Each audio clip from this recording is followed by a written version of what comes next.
Canadian high school students submit an essay in minutes using AI. A teacher gets a full lesson plan in seconds. Sounds amazing, right? But what if it's undetectable cheating or the AI gets facts wrong? Welcome to AI in Canadian classrooms in 2026. Tools like ChatGPT, Google Gemini, Claude, and more. Think about a grade 11 student in Winnipeg. Let's call her Maya. It's 11 p.m. the night before a history essay is due. She types her question into ChatGPT, gets a full 5 paragraph essay in 30 seconds, changes a few words, and submits it. Her teacher has no idea. Maya gets a B. Plus. But here's a question: what did Maya actually learn that night? I'm Ellethea Pryce, an AI ethics expert based in Alberta, Canada. Today, the pros and cons and ethical risk of generative AI in K 12 education. With a clear Canadian lens, we'll cover real opportunities, serious downsides, and how to use it responsibly. Let's start with what generative AI genuinely does well in Canadian classrooms, because the benefits are real. First, personalized learning and inclusion. These tools adapt to ESL learners, students with special needs, or students who just need a different pace. They offer instant feedback and summarization that helps diverse learners in ways one teacher in a room of 30 simply cannot. Picture a grade 7 student in Vancouver whose first language is Tagalog. She's struggling with a science textbook written at a grade 9 reading level. She pastes the paragraph into an approved classroom AI tool and asks it to explain it in simpler words. It does, instantly, patiently, without anyone in class knowing she needed extra help. That's inclusion that scales. Second, teacher time saver. Lesson plans, rubrics, quizzes, and admin tasks. More time for actual teaching and relationships. A grade 4 teacher in Halifax spends Sunday afternoon writing differentiated worksheets for 3 reading levels in her class. With an approved AI tool, that same task takes 20 minutes instead of 3 hours. She uses the extra time to call a parent she's been meaning to reach all week. The relationship work, the human work, gets done because the admin work got faster. Third, creativity and future skills. These tools brainstorm ideas, generate examples, and prepare students for a world where working alongside AI is just part of the job. A grade 10 drama class in Calgary uses Claude to brainstorm 10 different endings for a play they're writing together. The AI gives them 10 options, some obvious, some surprising. Students debate which one is most honest to the characters they've created. The AI didn't write the play, it sparked the conversation that made the play better. And fourth, Canadian progress. Provinces like BC, Quebec, and Ontario, and districts like Waterloo and Central Okanagan are already piloting approved tools like Gemini under supervision, with a focus on equitable access. This isn't happening somewhere else, it's happening here. Now, the honest limitations, and these are just as real as the benefits. First, skill erosion. Over reliance weakens critical thinking, writing, and research. High tech, low thinking. A high school English teacher in Ottawa notices something by February. Her students' in class writing has gotten noticeably weaker than September, even though their take home essays look stronger than ever.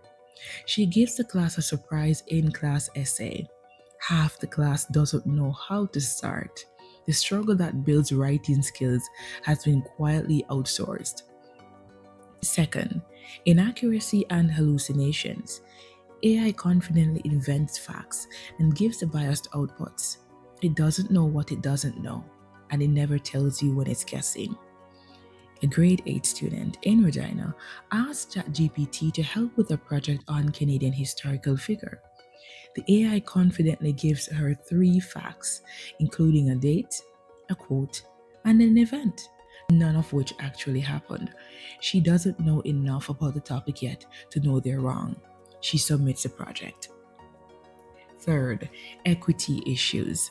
Premium features, reliable internet, and digital skills aren't equal across Canada. Rural, Indigenous, and lower income students risk falling behind, not catching up. In this scenario, two students are given the same AI assisted research assignment. One is in a well resourced suburban school in Mississauga with a reliable school device and fast Wi Fi. The other is in a remote community in northern Ontario, sharing one device at home over a satellite connection that cuts up. And the assignment was meant to level the playing field. It didn't. And fourth, cheating and detection problems. Easy to misuse. Detectors are unreliable, and that unreliability has consequences. In this scenario, a grade 12 student who is a newcomer to Canada writes a careful, thoughtful essay entirely on her own. Her teacher runs it through an AI detector. It flags the essay as likely AI generated. Why? Because her writing is precise and structured. Patterns the detectors associates with AI. She gets called into the office. She didn't cheat, but she has to prove she didn't.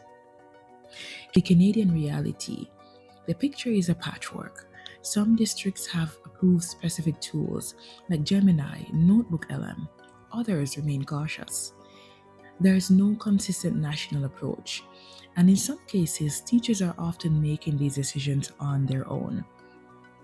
Now, here's the layer that most classroom debates about ChatGPT skip entirely: the ethical risk.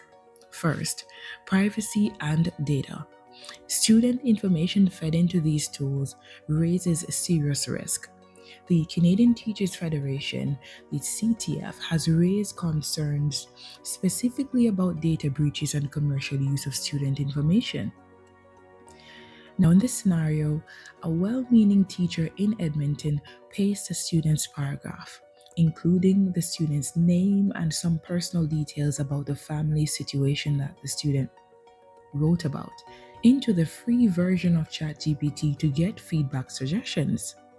That information is now outside the school's privacy safeguards entirely.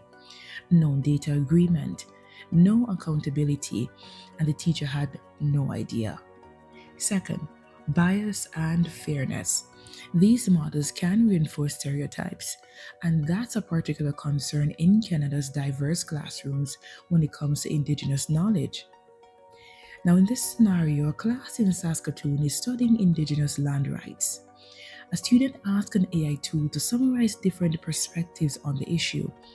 The AI produces a response that centers the settler's perspective and treats Indigenous perspectives as one view among several equal ones, rather than the knowledge of the people whose land it actually is. The bias isn't loud, it's structural, and the student doesn't know what they're missing. Third, deprofessionalization. There are more risk of reducing teachers' roles and human connection when AI takes over more and more of the feedback loop. Example. Now, in this scenario, when a school starts using AI to generate personalized feedback on every student's writing, the teacher spends less time reading students' work closely. A student going through something difficult stops showing it in her essays because the person reading them isn't a real person anymore. The feedback arrives, but nobody noticed. And fourth, broader issues: environmental cost, misinformation, and ensuring AI supports rather than replace real learning.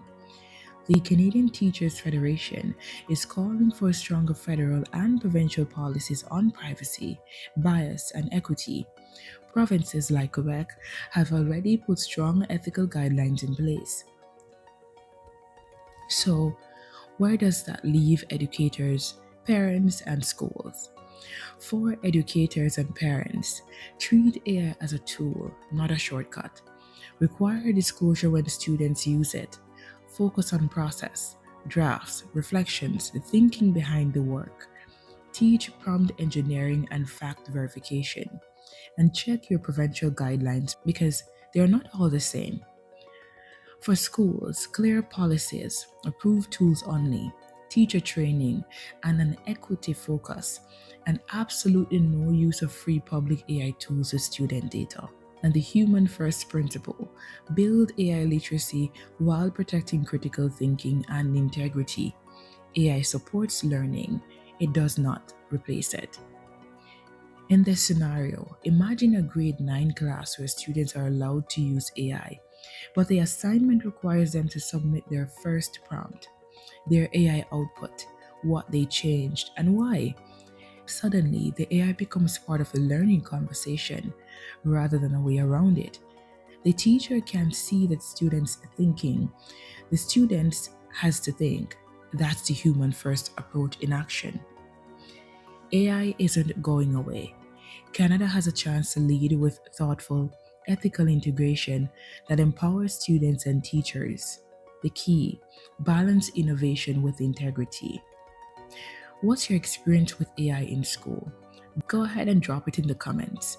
Like this video, subscribe, and share it with a teacher or parent who needs to see it.